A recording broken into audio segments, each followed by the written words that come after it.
Most men in their 30s think they're just getting older. They're not. They're making the same 5 training mistakes on repeat, and those mistakes are the reason they feel beaten up, stuck, and weaker than they should be. Age is not the problem. What you're doing in the gym is. Your body started changing around 30 whether you noticed or not.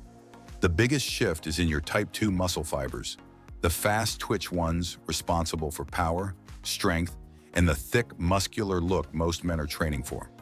Those fibers begin to atrophy first, and alongside that, your hormonal environment shifts. Testosterone, growth hormone, and IGF-1, the primary drivers of muscle repair and growth, begin declining even in healthy, active men. Researchers call the next part anabolic resistance, which means your muscles become less responsive to the same training signal. So the workout that used to trigger growth now triggers less of it. That's not pessimism. That's the starting point for training smarter. Number 1, still training. Like you're 22. Nobody wants to admit this one. You're still running the same approach you used at 22, 6 days a week, training to failure on every set, chasing deep soreness because it feels like proof the workout counted. In your 20s, that strategy held up because your hormonal environment was forgiving, your recovery was fast, and your connective tissue could absorb almost anything you threw at it. By your mid-30s, that margin has narrowed considerably, and the same approach that built your base is now quietly dismantling it. Most men in their 30s who are stuck or injured are not lazy. They're training too hard in the wrong way, pushing to failure session after session without structured variation, which creates a situation where tissue damage accumulates faster than it can be repaired. Your recovery machinery, hormonal output, sleep quality, protein utilization is already running at a lower baseline than it was 10 years ago. Stacking maximum effort on top of a reduced recovery capacity is not toughness. It's a slow leak that quietly drains the progress you're working for. Delayed onset muscle soreness is not a reliable indicator of training quality or progress. It reflects tissue disruption, and while some disruption is necessary for adaptation, chronic soreness after every session signals that your body's not keeping up. Men who chase soreness as their benchmark end up in a cycle where they never fully recover between sessions. Performance gradually deteriorates and eventually something gives, a joint, a tendon, or simply the motivation to keep showing up. Periodization is what actually drives long-term progress. Structured programs with planned variation in volume and intensity outperform constant high-effort approaches in men over 30, which means deliberately building in lighter training weeks every 4 to 6 weeks, not because you've gone soft, but because that recovery window is when the adaptation from your hard weeks consolidates. Progressive overload still applies, and intensity still matters, but the structure around that intensity determines whether your effort compounds into results or just into fatigue. The men getting stronger into their 40s are not outworking everyone else. They're outthinking them. Number 2, the muscle tendon gap that nobody warns you about. More injuries in men over 30 trace back to this mechanism than almost anything else, and it rarely gets explained properly.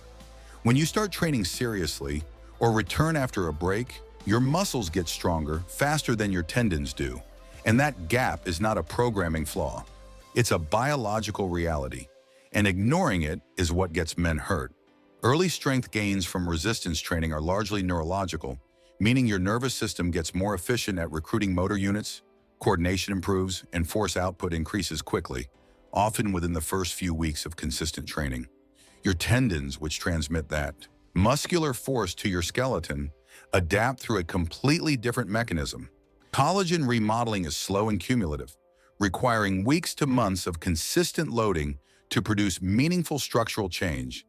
And that's when the problem emerges. For a significant window of time, your muscles can generate more force than your tendons are structurally equipped to handle.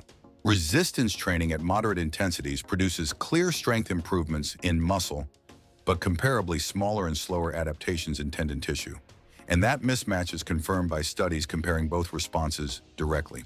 The muscle gets the signal and responds. The tendon needs time, repetition, and the right mechanical stimulus to catch up. And when programming doesn't account for that difference, the connective tissue ends up carrying more strain than it was built for. That's where the injury lives, not in a single bad rep, but in a sustained gap between what the muscle demands and what the tendon can deliver. Collagen synthesis begins to slow in the early to mid-30s, and that's what makes this problem more consequential now than it was at 24. The same rapid load ramp-up your tendons might have absorbed without complaint a decade ago is now a genuine injury window. Patellar tendinopathy, elbow issues, rotator cuff problems, none of these come out of nowhere. They come from force repeatedly exceeding tissue capacity until something finally fails. And once a tendon becomes irritated, it takes far longer to settle than the muscle that caused the problem. The correction is not permanent lighter training. It's managing the rate at which demand increases. After a few inconsistent months, your tendons have lost conditioning faster than your muscles have, which means your muscles will feel ready before your tendons actually are. Respect that lag, increase volume and intensity gradually over several weeks, and treat that discipline not as timidity, but as the thing that separates men who train for decades from men who spend those decades managing the same recurring injuries. Number 3, you're not eating enough protein for what your body now requires. Most men who have been lifting for a few years believe they have protein handled, hitting somewhere between 0.8 and 1 gram per pound of body weight, adding a shake after training, and treating it as a box already checked. That approach may have worked in your 20s when your muscles were highly sensitive to the anabolic signal, but in your 30s with anabolic resistance already reducing that sensitivity, it's very likely falling short. Approximately 2.0 grams of protein per kilogram of body weight per day.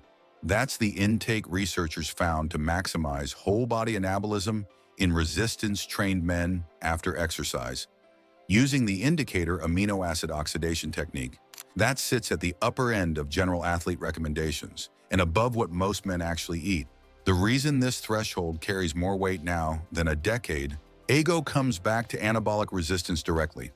When your muscles produce a blunted protein synthesis response to the same training stimulus, the nutritional side has to work harder to compensate, and you cannot correct a reduced anabolic response by holding the same protein target that worked when your sensitivity was higher. Timing carries more weight than most men realize.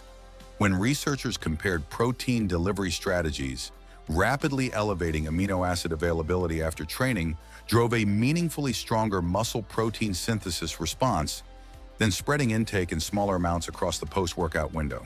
Your post-training meal is not a formality, and for men in their 30s dealing with reduced anabolic sensitivity, it's one of the few direct levers available.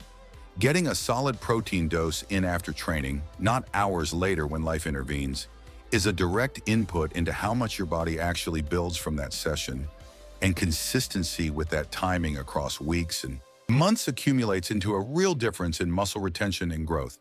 One more dimension gets overlooked almost entirely. When injury forces a reduction in training, protein becomes more critical, not less.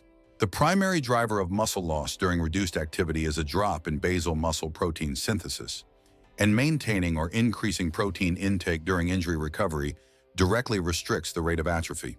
Men who cut protein when they stop training, reasoning they need fewer calories because they're less active, are compounding the loss that's already happening. Keeping protein high during injury is one of the most effective ways to come back from that break with as much muscle intact as possible. Number 4. Sleep is doing more work than your training program. If training volume is managed intelligently, protein intake is sufficient, and recovery still isn't happening the way it should be, sleep is almost certainly where the system is failing. Most men in their 30s are sleeping fewer hours than they were at 22, carrying more stress, and treating sleep as the variable that gets cut when everything else runs along. What that actually costs physically is not subtle.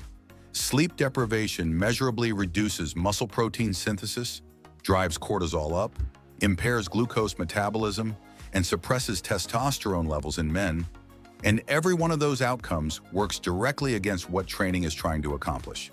The impact compounds with age because the hormonal baseline you're starting from is already lower than it was 10 years ago.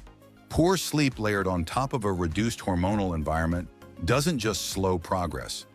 It actively dismantles the physiological conditions that make training produce results and keeps you locked in a cycle of effort without return. Nearly 20,000 participants were tracked in a large study that found muscle mass decreased as sleep quality deteriorated, even in individuals technically sleeping enough hours.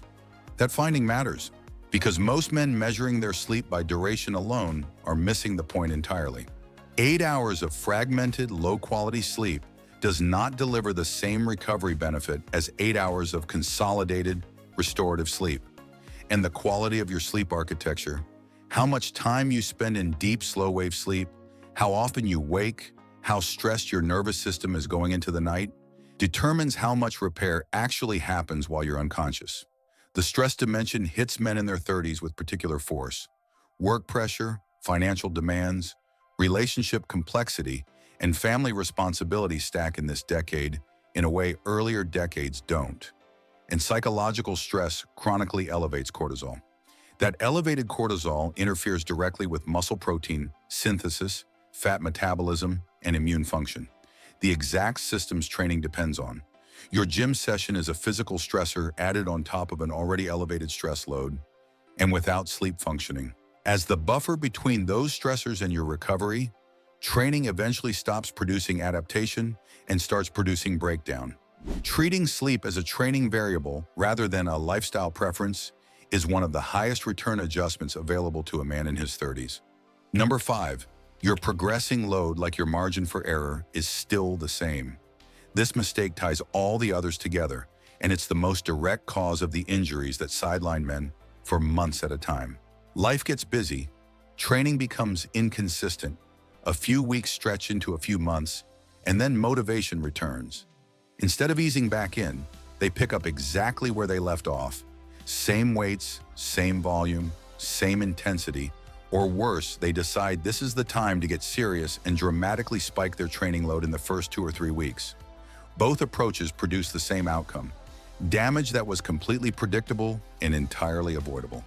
Most non-traumatic overuse injuries are not caused by a single flawed repetition or an unlucky movement. They are progression errors, load increasing faster than tissue could adapt. When training volume or intensity spikes after a period of inconsistency, muscles respond relatively quickly because muscle protein synthesis upregulates within hours of a session and neural adaptations begin almost immediately. Tendons do not have that same metabolic responsiveness. Comparatively low in blood supply, dependent on collagen that turns over slowly, they require consistent repeated loading over weeks and months to build the structural capacity for increased force demands. The body can feel stronger before it is structurally stronger, and that gap between perceived readiness and actual tissue tolerance is exactly where most serious overuse injuries occur. The margin for error has genuinely narrowed in your 30s, and the same training spike that produced a minor ache at 23 might now produce a tendon issue that takes 4 months to resolve.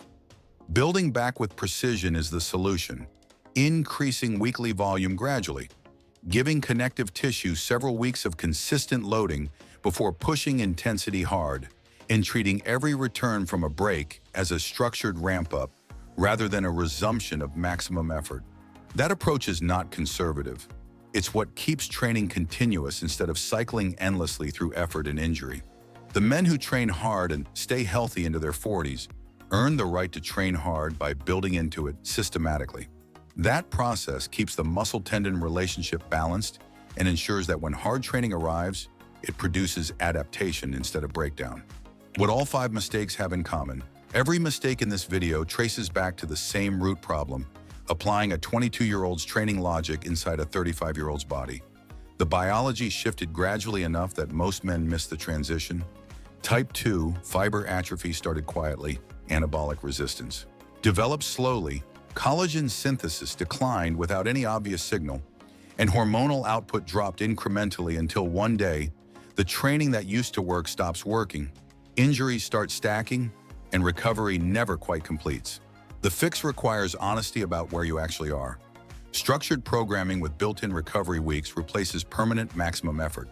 Protein intake rises high enough to compensate for reduced anabolic sensitivity and gets timed around training. Sleep gets protected as a primary recovery input rather than a flexible variable. Load progressions respect the slower adaptation timeline of connective tissue, and a long-term view prioritizes consistency over peak intensity at any single point in time. Men who sort this out in their 30s build a foundation that makes their 40s their strongest decade, not because they found a special protocol or a shortcut, but because they stopped training against their biology and started working with it. That shift in approach is the entire difference between the guy who is always managing something and the guy who keeps adding weight to the bar year after year. Make that shift now. The compounding effect of getting this right starts from the very first session you apply it.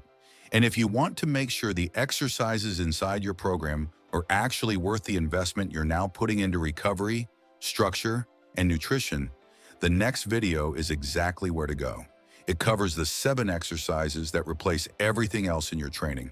The movements with the highest evidence behind them for building muscle and strength that every serious program should be built around. Watch that one next.